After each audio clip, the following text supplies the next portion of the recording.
네, 잘 지내고 계시지요? 오늘도 계속해서 신약 성경을 살펴보는 중에 있습니다. 생각해 보면 선교, 지금도 그렇지만 선교는 초대교회에서 가장 중요한 관심사 중에 하나였다고 말할 수가 있겠지요. 그런데 이게 또 생각해 보면요, 어떤 면에선 유대교회에서 갈라져 나왔다고도 말할 수 있는 초대교회가 왜 그렇게 처음부터 강한 선교적인 열망을 가지고 있었는지에 대해서는 신기할 정도입니다. 왜냐하면 유대교회 전통 안에서 선교에 대한 생각은 상당히 소수에 불과했기 때문입니다. 실제로 지금도 그렇습니다만은 유대교 다수의 입장은 지금도 이른바 시오니즘으로 정리가 됩니다. 한마디로 말하면 때가 되면 이방인들이 이스라엘의 영광을 보고 시온, 즉 예루살렘으로 몰려올 것이라는 믿음이 그것입니다. 이런 시오니즘의 영향을 은근히 받은 게 오늘날 이른바 신사도주의라고 말해도 과언은 아닐지 모르겠습니다. 신사도주의자들, 이른바 백투더 예루살렘을 부르짖지요.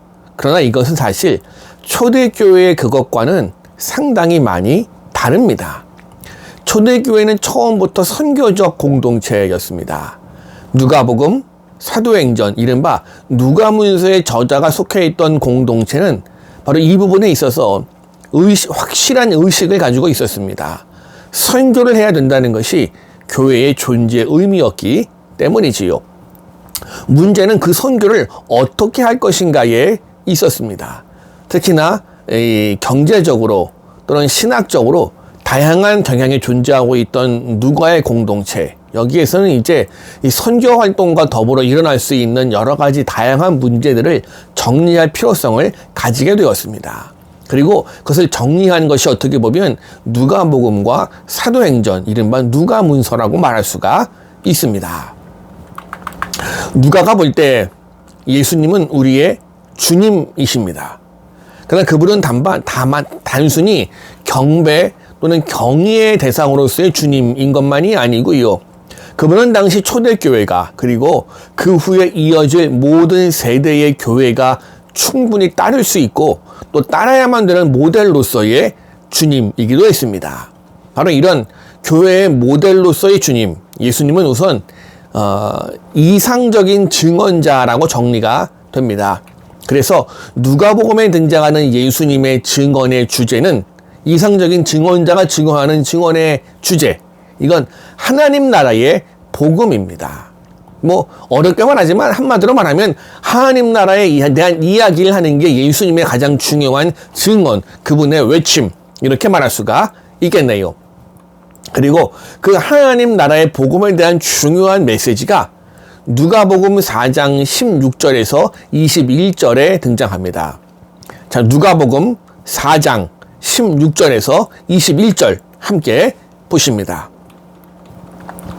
선지자 이사야의 글에 예수께서 그 자라나신 곳 나사렛에 이르사 안식일에 늘 하시던 대로 회당에 들어가서 성경을 읽으려고 서심해 선지자 이사야의 글을 들이거늘 책을 펴서 이렇게 기록된 데를 찾으시니 곧 주의 성령이 내게 임하셨으니 이는 가난한 자에게 복음을 전하게 하시려고 내게 기름을 부으시고 나를 보내사 포로된 자에게 자유를, 눈먼 자에게 다시 보게 함을 전파하며 눌린 자를 자유롭게 하고 주의 은혜의 해를 전파하게 하려 하심이라 하였더라. 책을 덮어 그 맡은 자에게 주시고 앉으시니 회당에 있는 자들이 다 주목하여 보더라. 이에 예수께서 그들에게 말씀하시되 이 글이 오늘 너희 귀에 응답하였느니라 하시니. 자, 누가복음에서 그리고 사도행전에도 등장할 예수님의 이야기의 가장 기본 틀이 18절과 19절에 잘 드러납니다.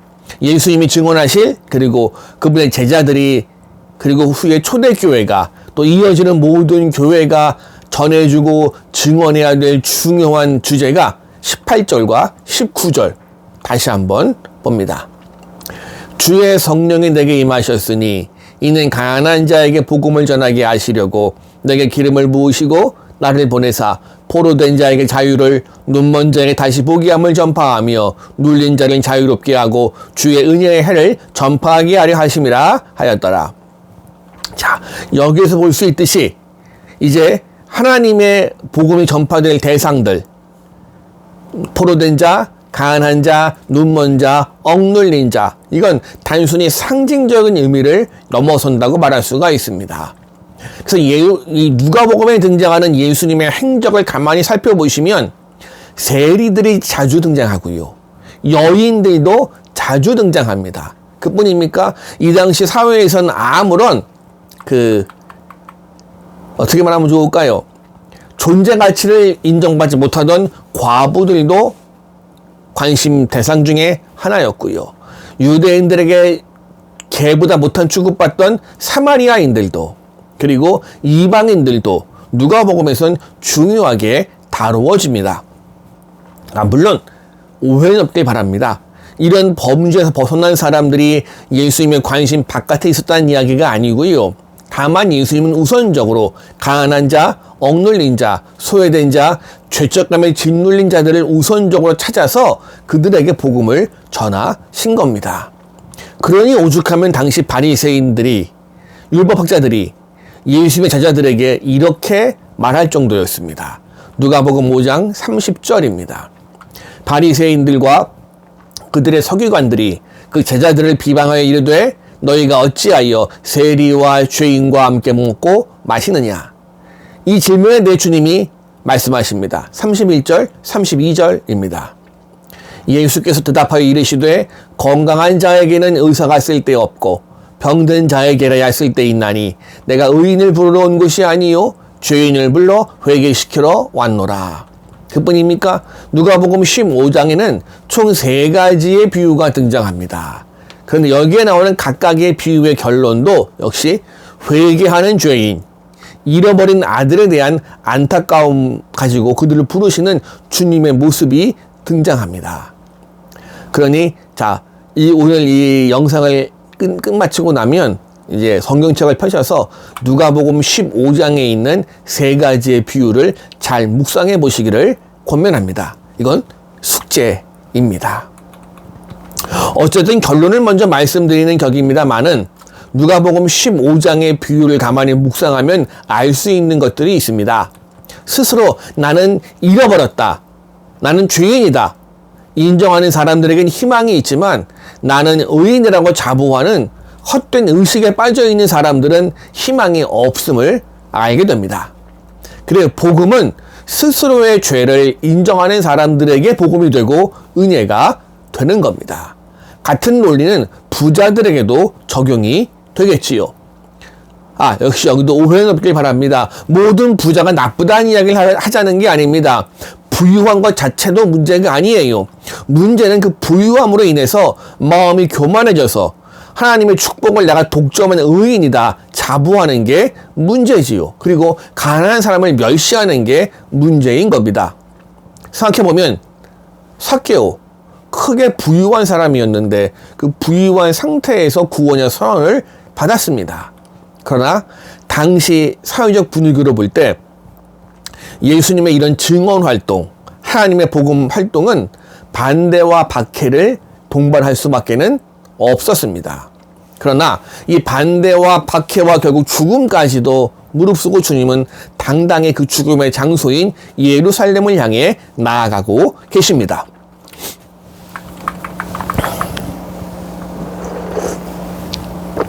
이런 의미에서 볼 때 우리 주님은 이상적인 증언자이지만 동시에 이상적인 순교자이기도 합니다.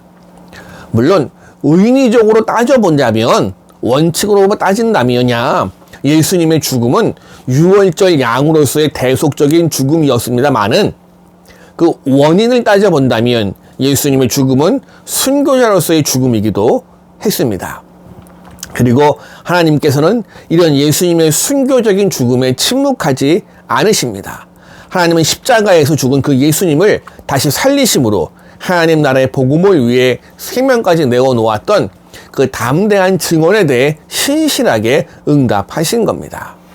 그러면 예수님은 어떻게 이렇게 증언자로서 순교자로서의 사역을 온전히 감당했을까요? 누가복음은 또 사도행전은 그 비밀을 성령과 기도에 있다고 정의합니다. 어떻게 보면 4월 23일 주일 설교와도 같은 맥락일 수 있습니다. 성령과 기도. 예수님께서는 성령에 의해 잉태되셨고 성령의 세례를 기점으로 공생애를 시작하십니다. 또 성령께서는 예수님의 광야에서의 시험을 인도하셨고 예수님은 성령의 충만함을 힘입어서 증언 활동을 하십니다. 그분의 권세에 있는 사역의 원천도 지혜에 있는 가르침의 원천도 모두가 성령이었습니다. 그리고 이건 사도행전으로 넘어가면 더욱더 성령의 활동이 강조되는 걸 확인하실 수가 있겠지요. 그러면 예수님께서 이렇게 성령의 충만함 가운데 활동하실 수 있었던 비결이 뭘까요? 아까 성령과 기도 말씀드렸지요? 네, 기도에 있었다는 것이 누가의 대답입니다. 그래서 누가복음을 읽어보시면 누가는 기회가 있을 때마다 예수님이 기도하시는 장면을 많이 소개합니다. 대충만 살펴봐도요.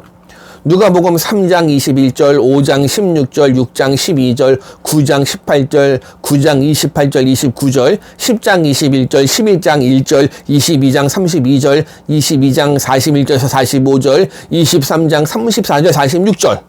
아이고야. 찾아보면 알겠지만 모두가 다 중요한 순간들입니다. 그리고 그 기도의 결과로 드러나는 것이 누가복음 11장 13절에 잘 묘사가 됩니다. 누가복음 11장 13절 같이 봅니다. 너희가 악할지라도 좋은 것을 자식에게 줄 줄 알거든 하물며 너희 하늘 아버지께서 구하는 자에게 성령을 주시지 않겠느냐 하시니라. 맞아요. 기도에 있어서 구해야 될 가장 최고의 것이 성령이고 하나님의 은사 중에서 가장 좋은 것도 성령입니다.